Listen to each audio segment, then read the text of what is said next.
ನಮಸ್ಕಾರ ಗೆಳೆಯರಿ, stock market Kannada ಚಾನಲ್ಗೆ ಸ್ವಾಗತ ಸುಸ್ವಾಗತ.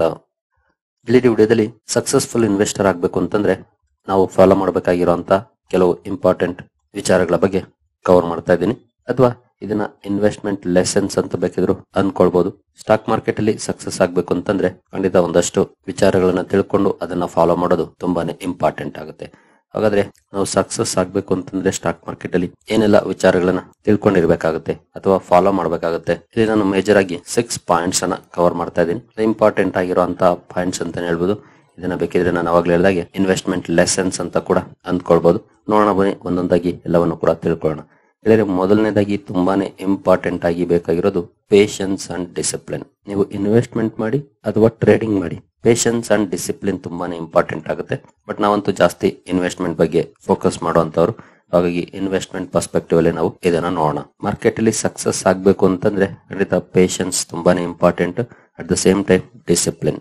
ವೆಲ್ತ್ ಕ್ರಿಯೇಷನ್ ಓವರ್ ನೈಟ್ ಆಗೋದಲ್ಲ ಅನ್ನೋದನ್ನ ತಿಳ್ಕೊಳ್ಬೇಕು ಇನ್ವೆಸ್ಟರ್ಸ್. ಅದು ಲಾಂಗ್ ಟರ್ಮ್ ಅಲ್ಲೇ ಆಗೋದು. ವೆಲ್ತ್ ಅಕ್ಯುಮುಲೇಷನ್ ಏನಿದೆ 1 ತಿಂಗಳು 2 ತಿಂಗಳು 6 ತಿಂಗಳು ವರ್ಷ ಇಷ್ಟರಲ್ಲಿ ಆಗೋದಲ್ಲ. ವರ್ಷಾನುಗಟ್ಟಲೆ ಪೇಷನ್ಸ್ ಇಂದ ಕಾಯ್ಬೇಕು, ಡಿಸಿಪ್ಲಿನ್ ಇಂದ ಇನ್ವೆಸ್ಟ್ಮೆಂಟ್ ಅನ್ನ ಮಾಡಬೇಕು. ಆಗ ಮಾತ್ರ ನಾವು ಸಕ್ಸಸ್ ಆಗ್ಲಿಕ್ಕೆ ಸಾಧ್ಯ. ಇನ್ ಕೇಸ್ ನೀವು ಓವರ್ ನೈಟ್ ಶ್ರೀಮಂತರಾಗಬೇಕು ಅಂತ ಮಾರ್ಕೆಟ್ಗೆ ಏನಾದ್ರು ಬಂದಿದ್ರೆ, ನಾನು ಈ ಹಿಂದೆ ಸಾಕಷ್ಟು ಸಲ ಹೇಳಿದ್ದೀನಿ, ನಿಮಗೆ ಮಾರ್ಕೆಟ್ ಸರಿಯಾದ ಡೆಸ್ಟಿನೇಷನ್ ಅಲ್ಲ, ನೀವು ಬೇರೆ ಯಾವ್ದಾದ್ರು ನೋಡ್ಕೊಳ್ಬಹುದು ಅಂತ. ಯಾಕಂದ್ರೆ ಮಾರ್ಕೆಟ್ ಅಲ್ಲಿ ನೀವು ಯಾರನ್ನೇ ನೋಡಿ, ದೊಡ್ಡ ಮಟ್ಟದ ವೆಲ್ತ್ ಕ್ರಿಯೇಟ್ ಮಾಡಿರುವಂತ ಅಥವಾ ಮಾಡ್ಕೊಂಡಿರುವಂತ ಸಕ್ಸಸ್ಫುಲ್ ಇನ್ವೆಸ್ಟರ್ ಗಳನ್ನ ಅವರು ಅರ್ನ್ ಮಾಡಿರೋದು ಲಾಂಗ್ ಟರ್ಮ್ ಅಲ್ಲೇ, ಶಾರ್ಟ್ ಟರ್ಮ್ ಅಲ್ಲಿ ಅಲ್ಲ. ತುಂಬಾ ಉತ್ತಮ ವೆಲ್ತ್ ಕ್ರಿಯೇಟ್ ಆಗೋದು ಲಾಂಗ್ ಟರ್ಮ್ ಅಲ್ಲೇ, ಶಾರ್ಟ್ ಟರ್ಮ್ ಅಲ್ಲೆಲ್ಲ. ಹಾಗಾಗಿ ಲಾಂಗ್ ಟರ್ಮ್ ಇರಬೇಕು ಅಂತಂದ್ರೆ ಪೇಷನ್ಸ್ ಇಂದ ಕಾಯಬೇಕು, ಡಿಸಿಪ್ಲಿನ್ ಇಂದ ಇನ್ವೆಸ್ಟ್ಮೆಂಟ್ ಅನ್ನ ಮಾಡಬೇಕು. ಇದು ಮೊದಲನೇ ಪಾಯಿಂಟ್ ಆಯ್ತು. ಇನ್ನು ಎರಡನೇ ಪಾಯಿಂಟ್ಗೆ ನಾವು ಬರೋದಾದ್ರೆ ರಿಸರ್ಚ್. ನೀವು ಸ್ಟಾಕ್ ಮಾರ್ಕೆಟ್ ಅಲ್ಲಿ ಸಕ್ಸಸ್ ಆಗ್ಬೇಕು ಅಂತಂದ್ರೆ ಖಂಡಿತ ಇದು ತುಂಬಾನೇ ಇಂಪಾರ್ಟೆಂಟ್ ಆಗುತ್ತೆ. ನೀವು ಜಸ್ಟ್ ಸೋಷಿಯಲ್ ಮೀಡಿಯಾದಲ್ಲಿ ನೋಡಿ ಅಥವಾ ಸುದ್ದಿಯಲ್ಲಿದೆ ಅನ್ನೋಂತ ವಿಚಾರವನ್ನ ನೋಡಿ ಯಾವ್ದೋ ಸ್ಟಾಕ್ ಅಲ್ಲಿ ಇನ್ವೆಸ್ಟ್ ಮಾಡಿದ್ರೆ ಆ ಸುದ್ದಿ ಸ್ವಲ್ಪ ದಿನ ಆದ್ಮೇಲೆ ಹಳೇದಾಗುತ್ತೆ, ಸ್ಟಾಕ್ ಕೂಡ ಬಿದ್ದೋಗುತ್ತೆ. ಬಟ್ ನೀವು ಫೋಕಸ್ ಮಾಡ್ಬೇಕಾಗಿರೋದು ಆ ಕಂಪನಿಯ ಫಂಡಮೆಂಟಲ್ಸ್ ಮೇಲೆ. ಅದನ್ನ ರಿಸರ್ಚ್ ಮಾಡಬೇಕು. ಆ ಕಂಪನಿಯ ಫಂಡಮೆಂಟಲ್ಸ್ ಹೇಗಿದೆ, ಕಂಪನಿಯ ಮ್ಯಾನೇಜ್ಮೆಂಟ್ ಯಾರು, ಅದರ ಹಿಸ್ಟ್ರಿ ಏನು, ಇನ್ವೆಸ್ಟರ್ಸ್ಗೆ ಒಳ್ಳೆ ವೆಲ್ತ್ ಅನ್ನ ಕ್ರಿಯೇಟ್ ಮಾಡುವಂತ ಕೆಪಬಿಲಿಟಿ ಆ ಮ್ಯಾನೇಜ್ಮೆಂಟ್ ಗೆ ಇದೆಯಾ, ಜೊತೆಗೆ ಆ ಕಂಪನಿಯ ಪ್ರಾಡಕ್ಟ್ಸ್ ಏನು, ಆ ಕಂಪನಿಯ ಪ್ರಾಡಕ್ಟ್ಸ್ ನೆಕ್ಸ್ಟ್ 10 years ವರೆಗೂ ಕೂಡ ಇಂಪಾರ್ಟೆನ್ಸ್ ಅನ್ನ ಕಾಯ್ದುಕೊಳ್ತಾವ, ಅಲ್ಲಿವರೆಗೂ ಕೂಡ ಡಿಮಾಂಡ್ ಅಲ್ಲಿ ಇರ್ತಾವ, ಅಥವಾ ಕಂಪನಿ ಹೊಸ ಹೊಸ ಪ್ರಾಡಕ್ಟ್ಸ್ ಅನ್ನ ಲಾಂಚ್ ಮಾಡಿ ಅದನ್ನ ಸಕ್ಸಸ್ಫುಲ್ ಆಗಿ ಸೇಲ್ ಮಾಡೋ ಕೆಪಬಿಲಿಟಿ ಇದೆಯಾ, ಇದೆಲ್ಲವನ್ನು ಕೂಡ ತಿಳ್ಕೊಳ್ಬೇಕು. ಜಸ್ಟ್ ರ್ಯಾಂಡಮ್ ಆಗಿ ಸ್ಟಾಕ್ ಅನ್ನ ಬೈ ಮಾಡಿದ್ರಿ ಅಂತಂದ್ರೆ ಒನ್ಸ್ ಮಾರ್ಕೆಟ್ ಅಲ್ಲಿ ಸೆಂಟಿಮೆಂಟ್ ಚೇಂಜ್ ಆಗಿ ಡೌನ್ ಆಗ್ಲಿಕ್ಕೆ ಶುರುವಾಯ್ತು ಅಂತಂದ್ರೆ ನೀವು ಪಾನಿಕ್ ಆಗ್ತೀರಿ. ಪಾನಿಕ್ ಆಗಿ ಸೆಲ್ ಬಟನ್ ಅನ್ನ ಒತ್ತಿರಿ.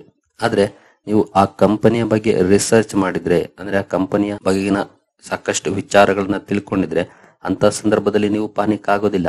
ಯಾಕೆಂತಂದ್ರೆ ನಿಮ್ಗೆ ಆ ಕಂಪನಿಯ ಬಗ್ಗೆ ಗೊತ್ತಿರುತ್ತೆ, ಆ ಕಂಪನಿಯ ಪ್ರಾಡಕ್ಟ್ ಪೋರ್ಟ್ಫೋಲಿಯೋ ಏನು ಅಂತ ಗೊತ್ತಿರುತ್ತೆ, ಮ್ಯಾನೇಜ್ಮೆಂಟ್ ಬಗ್ಗೆ ಗೊತ್ತಿರುತ್ತೆ. ಸ್ಟ್ರಾಂಗ್ ಕಮ್ ಬ್ಯಾಕ್ ಮಾಡುತ್ತೆ ಈ ಕಂಪನಿ ಅನ್ನೋ ಕಾನ್ಫಿಡೆನ್ಸ್ ಇಂದ ಹೋಲ್ಡ್ ಮಾಡ್ತೀರಿ ಸ್ಟಾಕ್ ನ, ಪಾನಿಕ್ ಆಗೋದಿಲ್ಲ. ನೀವು ಯಾವುದೇ ಸ್ಟಾಕ್ ಮಾರ್ಕೆಟ್ ಕ್ರಾಶ್ ಅನ್ನ ತಗೊಳ್ಳಿ, ಫಂಡಮೆಂಟಲಿ ಸ್ಟ್ರಾಂಗ್ ಇರುವಂತಹ ಸ್ಟಾಕ್ ಗಳು ಬೌನ್ಸ್ ಬ್ಯಾಕ್ ಮಾಡಿದ್ದವೆ, ಮುಂದೆ ಕೂಡ ಮಾಡ್ತವೆ. ಫಂಡಮೆಂಟಲ್ಸ್ ವೀಕ್ ಇರುವಂತಹ ಕಂಪನಿಗಳು ವೆಲ್ತ್ ಕ್ರಿಯೇಟ್ ಮಾಡೋದಿಲ್ಲ, ಡೆಸ್ಟ್ರಾಯ್ ಮಾಡ್ತವೆ.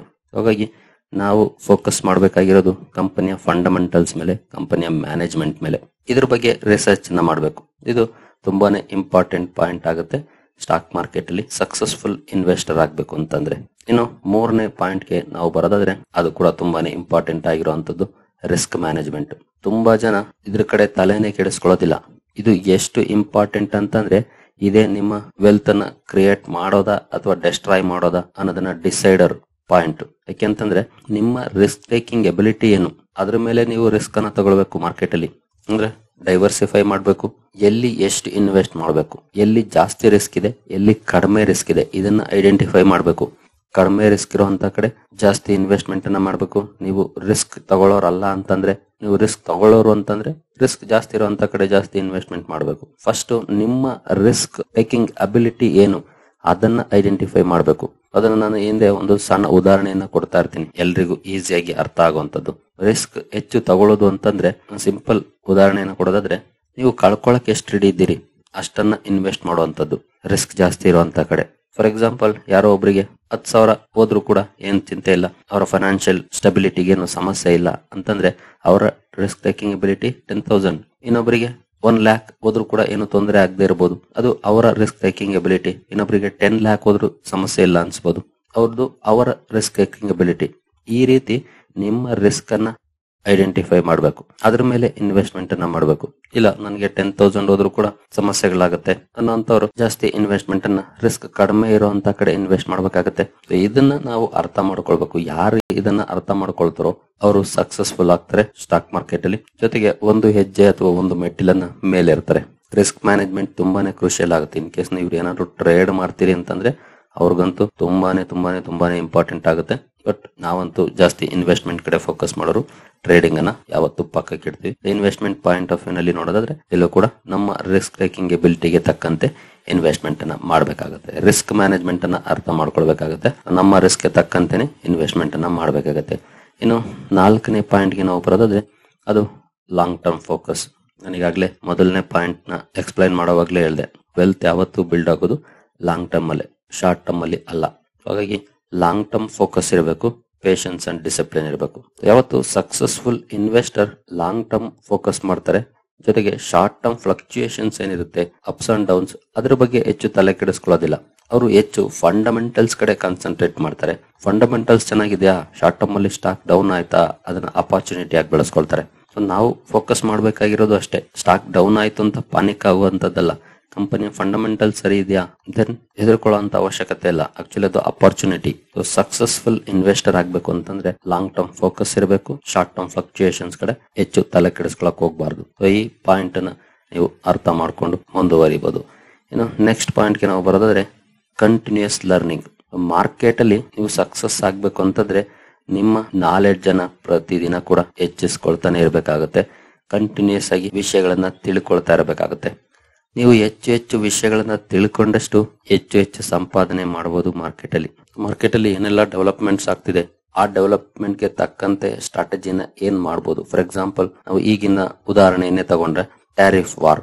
ಟ್ಯಾರಿಫ್ ವಾರ್ ಇಂದ ತಪ್ಪಿಸ್ಕೊಳ್ಳಿಕ್ಕೆ ಅಲ್ಲಿ ಇಂಪ್ಯಾಕ್ಟ್ ನಮ್ಮ ಮೇಲೆ ಕಡಿಮೆ ಆಗ್ಬೇಕು ಅಂತಂದ್ರೆ ನಾವೇನ್ ಸ್ಟ್ರಾಟಜಿ ಮಾಡಬೇಕು, ಯಾವ ಕಡೆ ಇನ್ವೆಸ್ಟ್ಮೆಂಟ್ ಅನ್ನ ಮಾಡಬೇಕು, ಅಥವಾ ಟ್ಯಾರಿಫ್ ಇಂಪ್ಯಾಕ್ಟ್ ಆಗದೆ ಇರುವಂತ ಕಂಪನೀಸ್ ಯಾವಿದಾವೆ.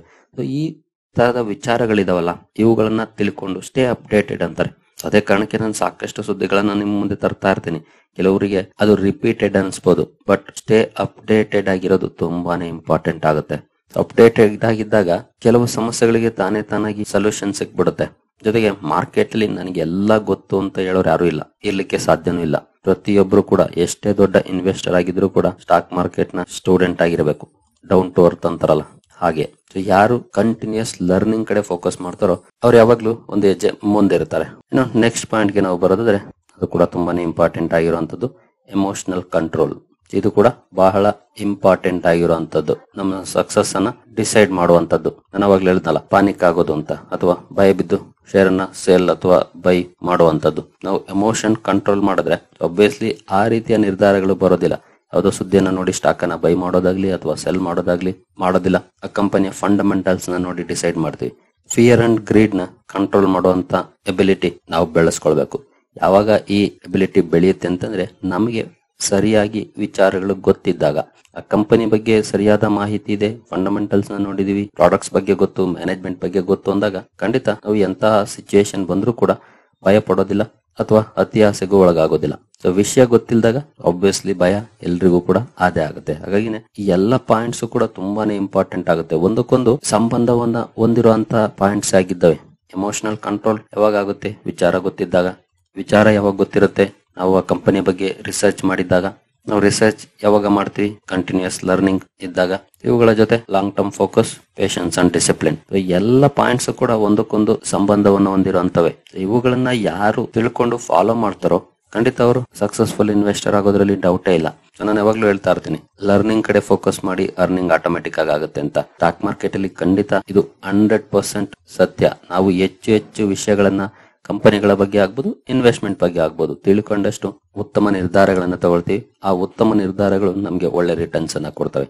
ಹಾಗಾಗಿ ಈ ಎಲ್ಲ ಪಾಯಿಂಟ್ಸ್ ಅನ್ನ ಅರ್ಥ ಮಾಡ್ಕೊಳ್ಳಿ, ಫಾಲೋ ಮಾಡಿ, ಖಂಡಿತ ನಿಮ್ಗೆ ಒಳ್ಳೆ ರಿಟರ್ನ್ ಸಿಗುತ್ತೆ. ಬಟ್ ಲಾಂಗ್ ಟರ್ಮ್ ಅಲ್ಲಿ, ಶಾರ್ಟ್ ಟರ್ಮ್ ಅಲ್ಲಿ ಅಲ್ಲ. ಶಾರ್ಟ್ ಟರ್ಮ್ ಅಲ್ಲಿ ರಿಟರ್ನ್ ಸಿಗಬಹುದು, ನೆಗೆಟಿವ್ ಆಗ್ಬೋದು, ಅಥವಾ ಏನು ರಿಟರ್ನ್ ಸಿಗದೇನೆ ಇರಬಹುದು, ಫ್ಲಾಟ್ ಇರಬಹುದು. ಬಟ್ 5 ವರ್ಷ 10 ವರ್ಷ ಅಂತ ನೀವು ಟಾರ್ಗೆಟ್ ಇಟ್ಕೊಂಡ್ರೆ ಖಂಡಿತ ಒಳ್ಳೆ ರಿಟರ್ನ್ಸ್ ಅನ್ನ ಗಳಿಸಬಹುದು. ಸರಿ ಗೆಳೆಯರಿ, ಸಕ್ಸಸ್ಫುಲ್ ಇನ್ವೆಸ್ಟರ್ ಆಗ್ಬೇಕು ಅಂತಂದ್ರೆ ಏನೆಲ್ಲ ಫಾಲೋ ಮಾಡಬೇಕು ಅನ್ನೋದು ಗೊತ್ತಾಗಿದೆ ಅಂದ್ಕೊಳ್ತೀನಿ. ಮುಂದಿನ ವಿಡಿಯೋದಲ್ಲಿ ಸಿಗೋಣ. ಅಲ್ಲಿವರೆಗೂ ಜೈ ಹಿಂದ್, ಜೈ ಕರ್ನಾಟಕ.